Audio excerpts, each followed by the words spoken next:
hitam. Scan 1. Tuanku Ahmad Salim dari Gujarat berlaku di Selat Berhalo. Kemudian Ahmad Salim mendirikan pimpinan Belanda yang dipimpinnya berdasarkan ajaran Islam. Beliau bergelar Datuk Paduka Berhalo. Istrinya adalah seorang putri Minangkabau yang bernama Putri Selaras Minangmasa. Mereka dikaruniai 4 orang anak. 3 di antaranya telah pun menjadi datuk di wilayah sekitar Kuala. Hanya si bungsunya bernama Orang Kayu Hitam. Orang Kayu Hitam lebih memilih memperluas kekuasaan ayahnya sampai ke pedalaman. Putri Selaras Minangmasa.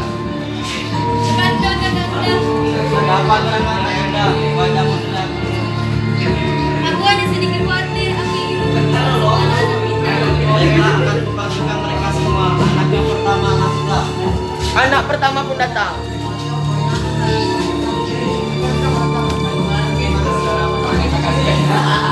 Anak yang kedua masuklah. Anak kedua pun datang. Wahai anak yang kedua, kulihat hidupmu sekarang bahagia. Kau telah menjadi datuk dan aku mempunyai keturunan yang lucu. Terima kasih ya, Anda. Anak yang ketiga masuklah. Wahai anak yang ketiga, kulihat hidupmu sekarang bahagia. Kau telah menjadi datuk dan kau sudah memberikan keturunan. Terima kasih ya, Anda. Anakku yang keempat masuklah. Anak keempat pun datang dengan memperlihatkan kemahirannya dalam ilmu pencaksilat. Dia adalah Orang Kayu Hitam, seorang laki-laki yang gagah berani, kuat dan sakti. Wahai anakku yang keempat, Orang Kayu Hitam, akan sempurna keluarga ini jika kau menjadi datuk Anak keempat pun datang dengan memperlihatkan kemahirannya dalam ilmu pencaksilat. Dia adalah seorang Orang Kayu Hitam, seorang laki gagah yang berani, kuat dan sakti. Wahai anakku yang keempat, Orang Kayu Hitam, akan sempurna keluarga ini jika kau menjadi datuk. Segeralah mencari pendamping hidupmu dan memberikan keturunan seperti kakak-kakakmu. Ayahanda, saya belum mempunyai menikah. Perluas kerajaan Ayahanda lebih berharga bagi saya daripada menjadi datuk dari Islam. Wahai anakku Orang Kayu Hitam, janganlah berpikir begitu. Ayo memperluas kerajaan ayahmu. Tapi pendamping hidupmu itu juga penting. Baiklah Ibunda, tetapi istri itu tidaklah secepat dan semudah itu. Baiklah, ibu dan anakku. Bukti dan yang tertinggal hanya Orang Kayu Pingai dan Orang Kayu Hitam akan berbicarakan tentang kerajaan mereka. Scan 2. Kemudian masing-masing pergi dan yang tertinggal hanya Orang Kayu Pingai dan Orang Kayu Hitam. Mereka akan membicarakan tentang kerajaan mereka. Wahai kakakku, Orang Kayu Pingai, apakah kerajaan ini akan selalu berada di bawah kerajaan Mataram? Bukankah kerajaan kita bisa berdiri sendiri tanpa kerajaan dicipta? Wahai adik, sesungguhnya aku bersalah tidak menentukan, tapi harus bagaimana lagi? Segala kekuasaan ada di tangan kerajaan Mataram. Jika kita tidak memberikan ampun, mereka akan bertindak sewenang-wenang pada rakyat kita. Tidak usah khawatir kakakku. Aku akan menaklukkan kerajaan Mataram itu dengan tanganku sendiri. Kesabaranku sudah habis. Aku tidak akan membiarkan lagi kerajaan kita memberikan seperti untuk mereka. Sedangkan sekarang mulut mereka masih bisa terbakar. Tetapi nanti akan membuat mulut mereka dan dapat berkata lagi. Mereka akan tunduk pada Wahai adik, serahkan semua kepada. Semoga kau berhasil. Doa Ketika mereka sedang membicarakan perihal kerajaan mereka, Orang Kayu Pingai yang mengandung tiba-tiba mengerang kesakitan. Dia meronta-ronta karena merasakan bahwa jemaah baiknya akan segera lahir. Ketika di kerajaan Mataram, raja sedang membicarakan perihal kerajaan mereka, istri Orang Kayu Hitam Pingai cuma mengandung tiba-tiba mengerang kesakitan. Dia meronta-ronta karena merasakan bahwa jemaah bayinya akan segera lahir. Ketika di kerajaan Mataram, Raja Mataram sedang bersantai menemani selir-selirnya. Aku sangat lelah. Daya, kipasi aku. Hei Daya, mengapa kalian sangat lemah? Aku sangat gerak. Lebih cepatlah sedikit. David. Para dayung pun mengikuti rajanya dengan sekuat tenaga. Hei Daya, aku ini ingin kesejukan, bukan anginan topan. Kamu itu berikan makanan. Sesaat kemudian, Pati pun datang dengan tergesa-gesa. Hei, ada apa lagi ini? Kurang gaji kalian. Kalian itu malah kurang ajar. Ada apa, Pati? Stop. Mana Pati? Raja, ini ada seorang yang telah bongkar mengungkapkan kejadian Wah, yang dicantikan. kerajaan ini. Stop. Apa? Kenapa bisa begitu? Bodoh kalian. Kenapa bisa jebol pertahanan kita? Orang itu sangat sengaja. Namanya orang kaya. Dia adalah adik raja yang kayu tinggal. Orang kayu hitam berhasil menggagalkan pengiriman upeti untuk kerajaan Mataram dengan kesaksiannya. Raja Mataram pun murka mendengar berita yang disampaikan oleh sang Pati. Raja Mataram bermaksud untuk perang dengan orang kayu hitam. Tanpa pengetahuannya, orang kayu hitam mengendap-endap masuk ke dalam istananya dan mendengar membicarakan Raja Mataram dengan Pati yang akan melawannya dengan keras hati yang bernama Keris Ginjai. Kalau begitu, cepat ambilkan aku keris Ginjai di museum. Cepat! Baik raja. Lama kemudian Pati kembali. Aku pakai dikit nanti.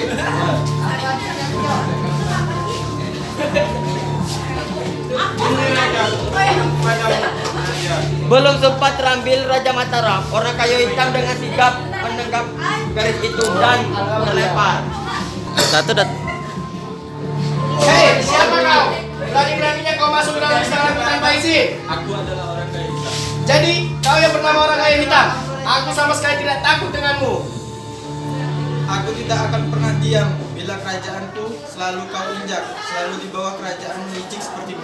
Jika kau menginginkan hal itu, langkahi dulu mayatku. Nah, kelahiran di antara mereka. Weh, berdebuk bu. Tangis-tangisan gak kasih kita perang. Lalu terjadi Perang tangis-tangisan gak. Nah sekarang ketik sekian berapa? 5 lagi. Ia diberhenti sebuah kampung. Ia menemukan selai rambut. Rahman. Rambut itu panjang dan tebal, siap-siap. hitam dan harum. Rusadi Rahman pria. Menandakan pemiliknya adalah seorang wanita cantik jelita. Orang kayu hitam bermasih ingin mencari tahu siapa pemilik rambut tersebut dan akan menjadikan sebagai istri. Bukan.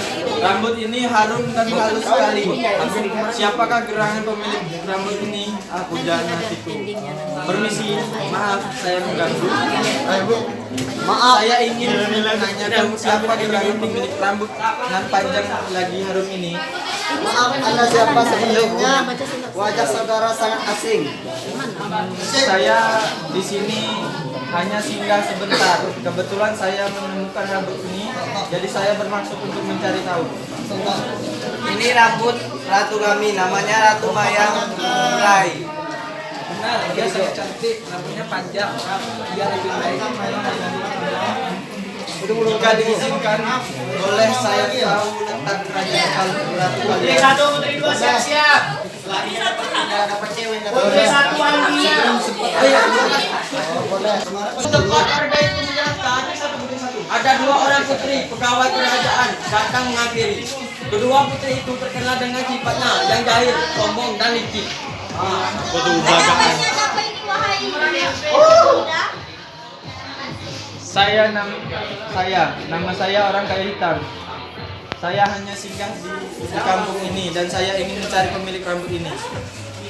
Itukah rambut Ratu Mayang Mengurai? Kenapa engkau mencarinya? Saya lihat pemuda itu. ini sangat manis dan tampan. Kamu itu jangan sembarangan, mana tahu dia teroris. Mana ada teroris tampan ini, ya walaupun sedikit hitam. Maaf, dapatkah kalian menunjukkan saya letak istana ratu? Warga satu siap-siap. Oh, bagus. Mari kita datang. Ratu Maya mau. Suatu pagi Ratu Mayang Mengurai sedang melihat keadaan dan lingkungan rakyatnya. Tengok dulu. Tengok. Wahai rakyat-rakyatku, aku mengucapkan terima kasih kepada kalian yang setia menemani dan menjaga kebersamaan. Wahai rakyat-rakyatku, aku ingin mengucapkan terima kasih kepada kalian yang setia menemaniku dan menjaga kebersamaan masyarakatku. Menaik mata ini dengan ambil baik. Wahai ratuku, sudah sepantasnya kami seperti ini. Semua ini berkat sang ratu, sangat dijelaskan memimpin kami. Namun yang mulia, apa tidak sebaiknya yang mulia mencari pasangan hidup? Tengah pembincangan antara Ratu Mayang Mengurai dan rakyatnya, orang kayu hitam pun datang. Akhirnya aku menemukanmu. Salam, hai putri, hai cantik jelita. Aku telah lama mencari pasangan hidup dan aku menemukan helaian rambutmu yang indah dan halus ini. Wahai Ratu Mayang Mengurai, aku adalah orang kayu hitam. Mohon kau menikah. Wahai orang kayu hitam, ada menerima. Aku menyukai syarat itu, yaitu pergilah ke Pulau Jawa dan berikan aku bunga mangga dari pulau itu, dan kau hadapi rintangan di sana. Baik, aku akan pergi mencari Sinopsis. sinopsis. Keenam, orang kayu hitam pun pergi mencari bunga yang dimaksud oleh sang Ratu Mayang Mengurai dengan berbagai rintangan. Akhirnya ia pun mendapatkannya dan pergi menemui Ratu Mayang Mengurai. Wahai Ratu Mayang Mengurai, aku mempersembahkan ini untukmu. Ternyata kau berhasil, wahai orang kayu hitam. Kau memang benar-benar tinggi. Sesuai janjiku, aku mau menikah denganmu. Orang kayu hitam pun menikah dengan Ratu Mayang Mengurai. Orang kayu hitam membawa istrinya itu menemui ayahanda dan ibunya. Putri dengan masalah.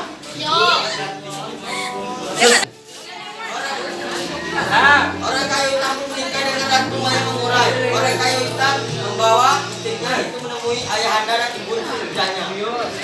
Ayahanda, ibunda, aku datang kemari membawa pendamping. Istri kayu hitam Sari. Akhirnya apa yang ibunda doakan dan ibunda inginkan terkabulkan. Semoga engkau bahagia, wahai anakku orang kayu hitam. Sekarang kau sudah menjadi datuk dan ayahandamu ini akan memberikan hadiah sebuah dan dua ekor ayam. Terima kasih. Pulang. Terima kasih.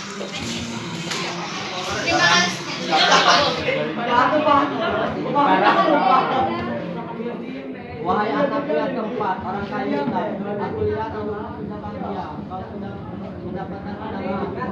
Aku mempunyai hadiah untuk kau dan istrimu. Ini kuberikan satu kamu dan dua ekor angsa. Pergilah berlayar bersamamu dua ekor angsa tersebut. Berlayarlah ke matahari, dan apabila dua ekor angsa tersebut berlayar hingga 2 hari, maka tempat itu kalian akan tinggal. Baik, ayahanda. Terima kasih.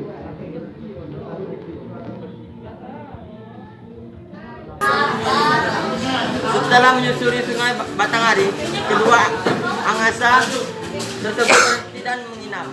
Maka disitulah sepasang pengantin itu hidup dan beranak pinak. Orang kayu hitam melihat di sekitar sungai Batanghari itu banyak sekali ditumbuhi pohon pinang. Oleh karena itu, orang kayu hitam menemani daerah itu dengan nama Jambe. Dalam bahasa Jawa Pinang disebut Jambe. orang kayu hitam mendirikan kerajaan yang secara turun-temurun di kerajaan Jambi dikuasai oleh anak-anak orang kayu hitam. Seluruh rakyat dalam kepemimpinannya hidup bahagia.